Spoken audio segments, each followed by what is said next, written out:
So our first speaker of the day, I'm delighted to introduce to you Thierry. He has been a research engineer, a research fellow, a beamline scientist, and a research associate in France, the UK, and the US. But perhaps most importantly for today, he is one of the founders of the X-Tech Lab, a regional platform dedicated to the applications of X-ray techniques to sustainable development in Africa. And he's going to be talking to us about developing bright training solutions for Africa and experiences from Benin. So I'm hopefully going to pass you over to Thierry. He's going to talk to you now. Thank you very much, and thank you for inviting us to share our X-Tech Lab experience from Benin with the CCDC user group meeting. We are very honored to share this with you. So we will be talking about this training experience in Africa, West Africa, Benin. First of all, allow me to give you a few elements of context. As you know, Benin is located in Africa, but some people may not know that it is in West Africa.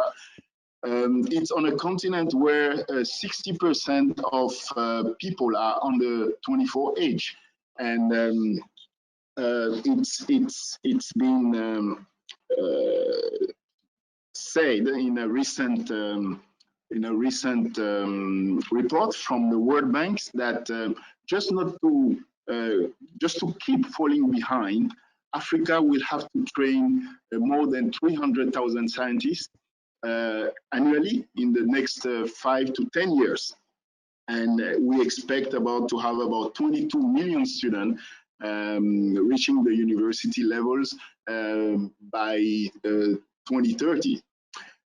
So there are a lot of challenges, and Africa suffers, sub-Saharan Africa at least, suffers from a very severe deficit of engineers and scientists, and must rely heavily on imported expertise. And this is mainly due to 3 reasons. Academic institutions do not produce enough profiles that are in good adequation with the needs of the market. The quality of the general quality of the education is rather poor, also due to the lack of resources. And even for those who eventually graduate, we notice that there is a lack of practical and hands-on experience, which makes their marketability very poor to address the issues facing the continent. So now, I have to say a few words about the X-Tech Lab initiative. This mapping of advanced light sources and synchrotron facilities across the world is quite cruel, because it shows that the continent that probably needs it most is precisely the one that has none of these facilities. And the objective of both the LAMP stands for Light Sources for Africa, the America, Asia, the Middle East and Pacific project, and the African Light Source Foundation. The objective of these 2 entities is really to remedy this situation. And it's within the framework of the LAMP Colloquium initiative that aims at raising awareness among local authorities about the importance of supporting an African Light Source initiative. It was in this context that I visited Benin 2 years ago now, in September 2018, to lecture in various institutions and try and disseminate X-ray science in general and show how relevant the various techniques are to the specific challenges that that the continent is facing. So the results from this trip went actually beyond our expectation, because we didn't only get the support of the government, but we also had a decision by the government to found a platform which will be dedicated to train X-ray scientists. And that's how X-Tech Lab was born early in 2019. So this is a regional platform dedicated to the use of X-ray techniques, and this platform is actually established within the CCDC hub, one of Benin government flagship projects, and hopefully this city, this innovation city, will be known more and more in the coming years across the world. So this platform is dedicated to train X-ray scientists, not only coming from Benin, but also from the region. X-Tech Lab is among 5 other technical platforms within CCDC. You can visit the website and learn more about this platform.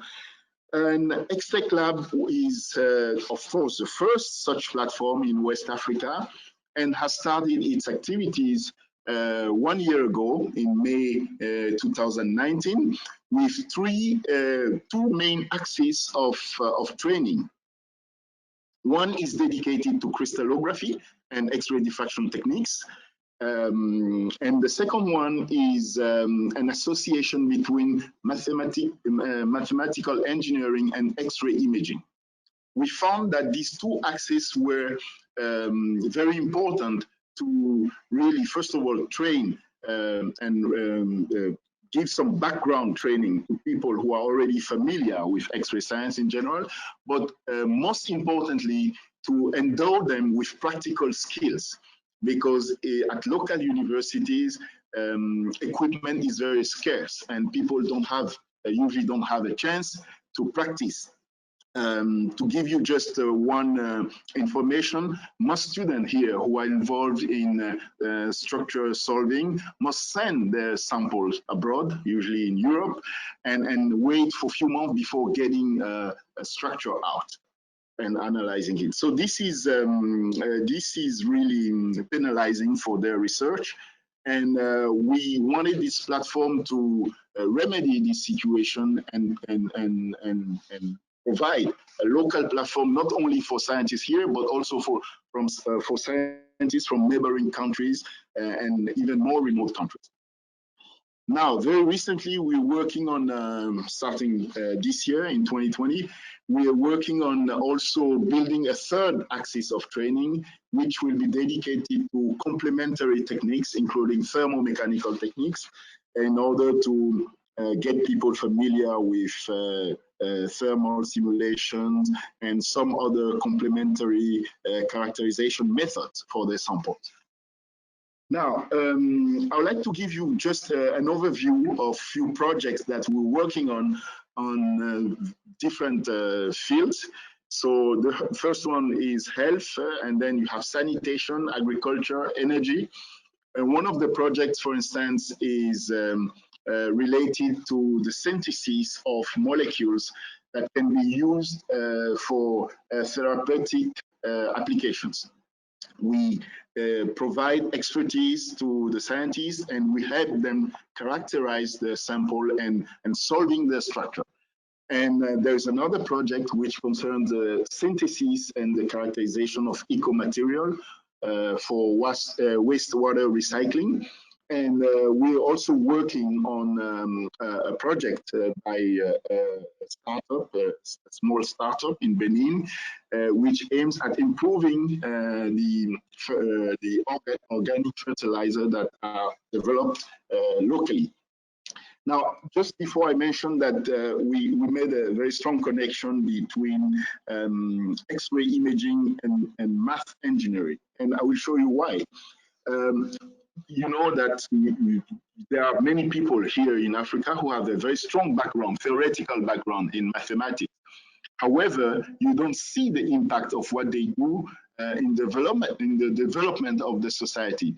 So we've come up with, in partnership with University of Reims, Champagne-Ardenne, and also with École des Mines in France, to develop a program whose objective is actually to design a new generation of materials by combining local ingredients with tomography, X-ray imaging, 3D reconstruction, and using mathematical tools in order to extract morphological parameters in order to actually finally design bricks that will be used for the construction of buildings in Africa. Some of you who may have visited these countries have probably noticed that we have a quite irrational use of concrete for buildings that makes air conditioning indispensable.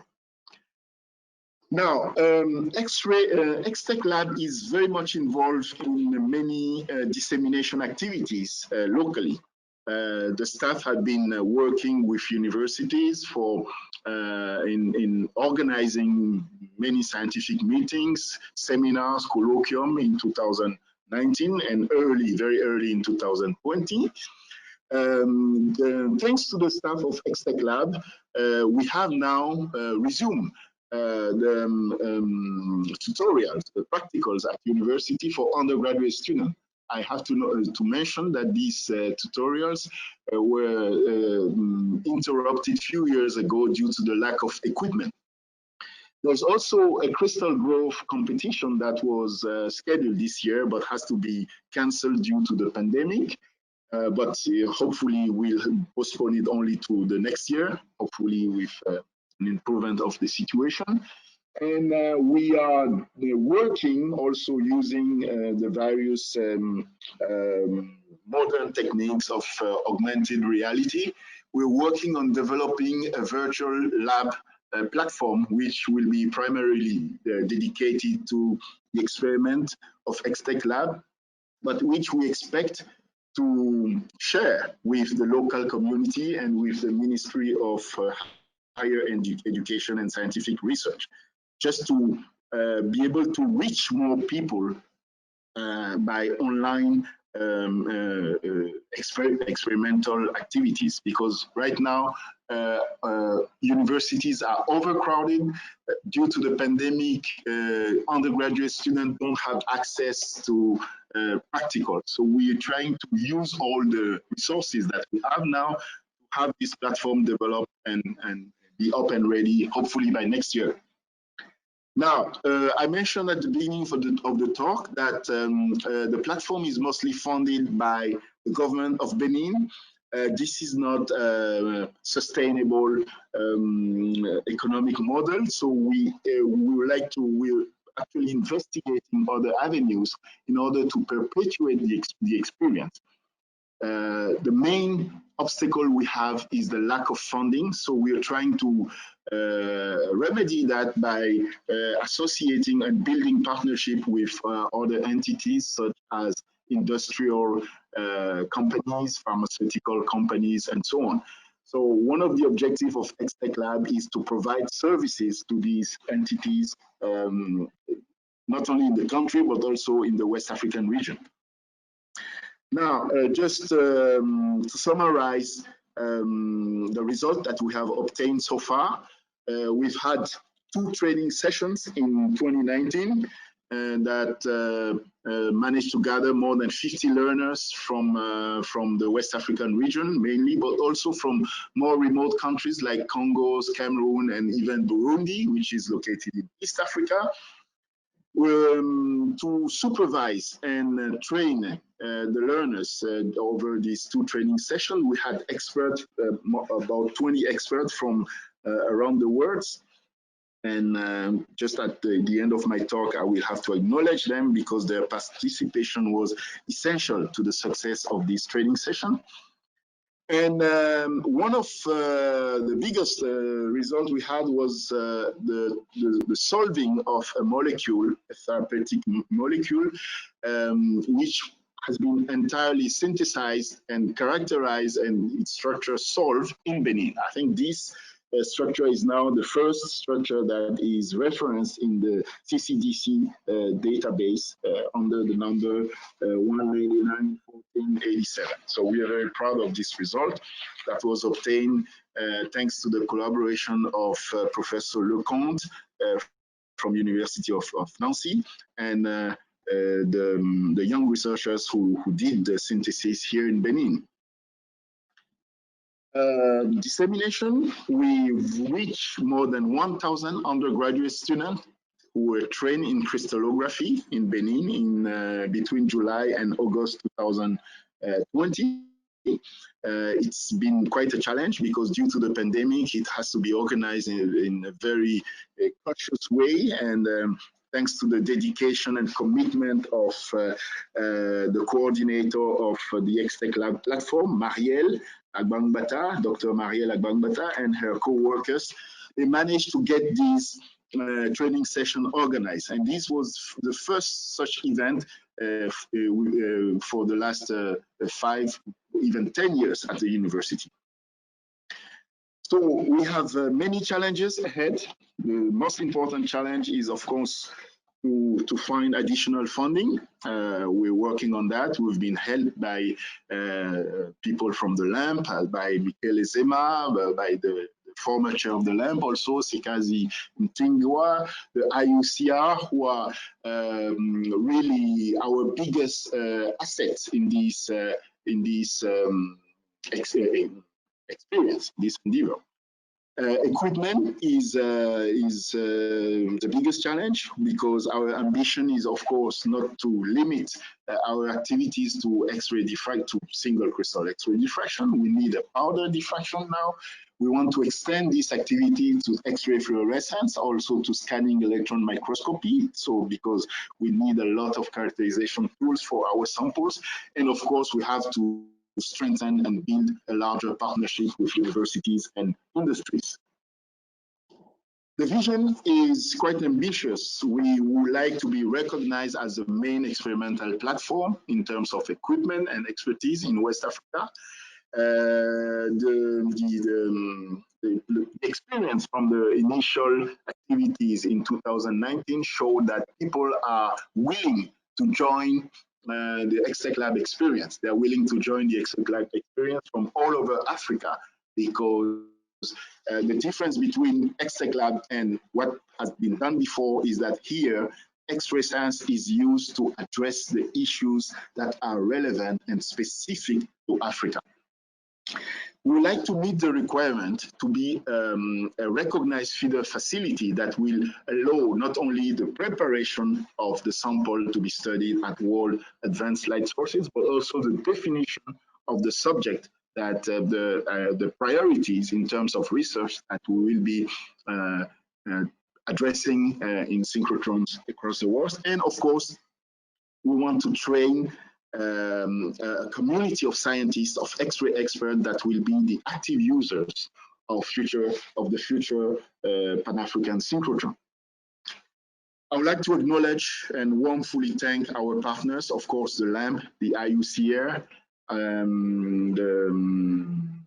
the CCDC, of course, CMSCT, the government of Benin, all the institutions who have allow their experts to donate their time for these training sessions, and there are many.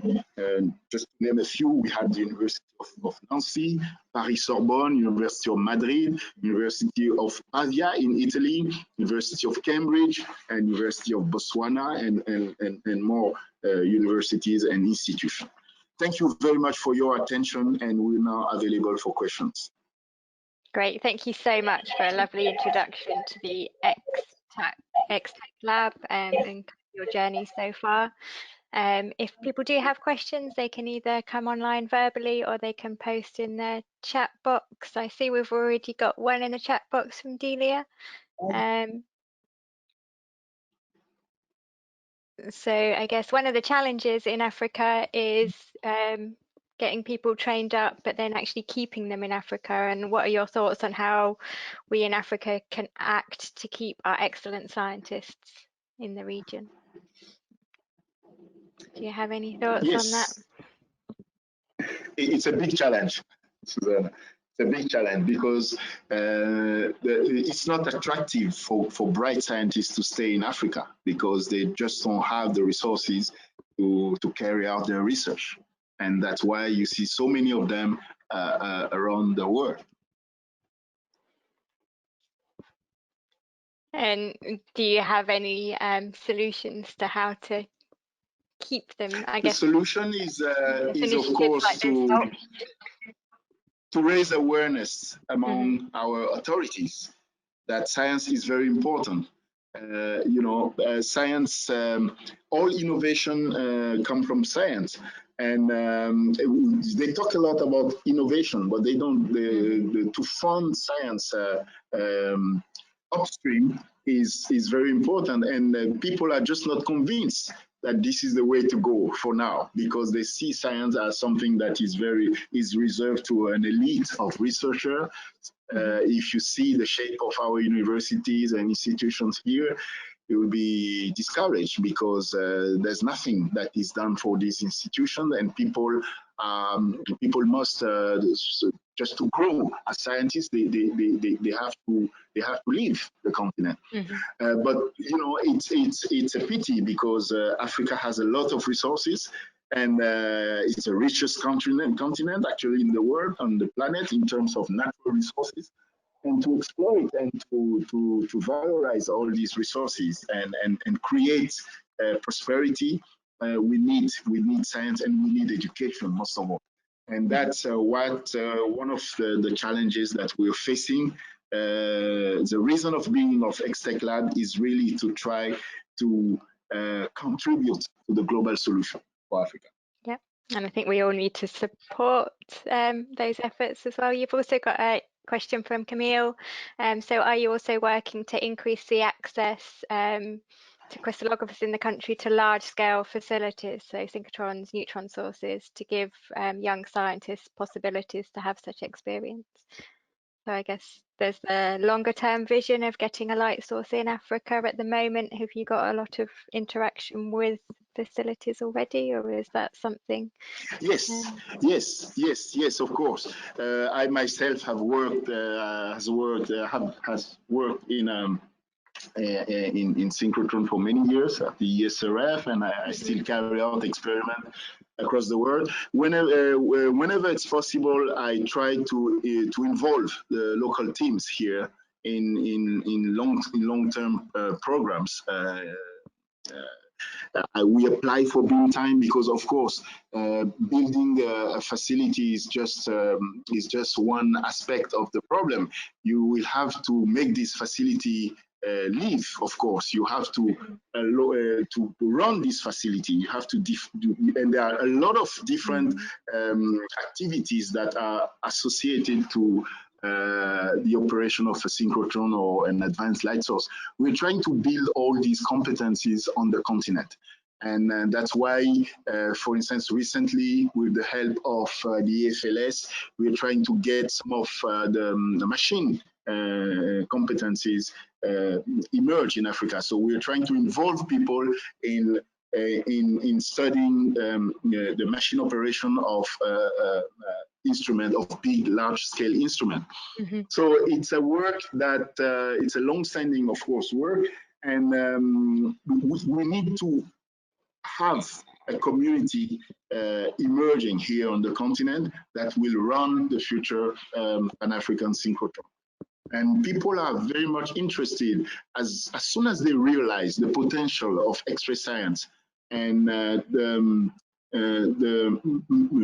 multidisciplinarity of the tool that can be used, of course, to address practical issues on malaria, on viruses, on biology, on mining, material science.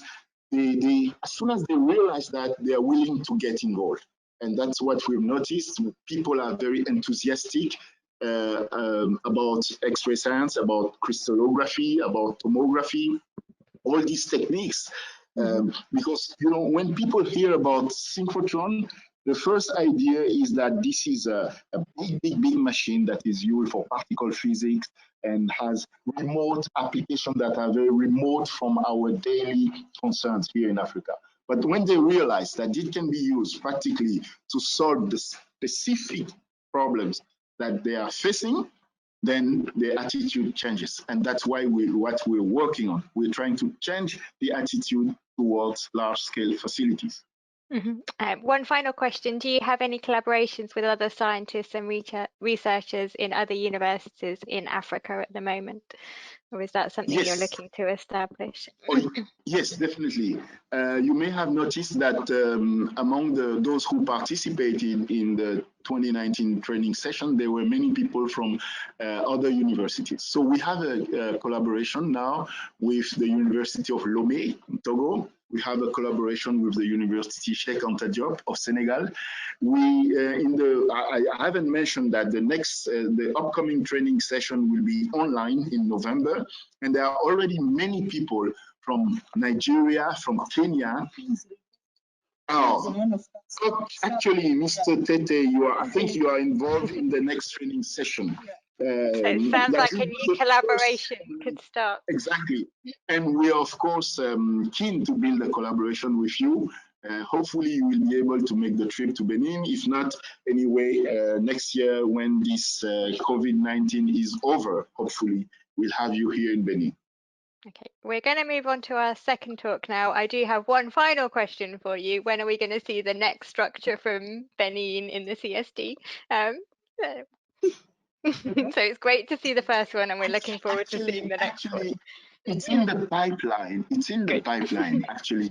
Marielle is helping some researchers from the university in the synthesis, at least in the characterization of molecules that they are actually synthesizing currently. And this structure will be studied in November in Benin.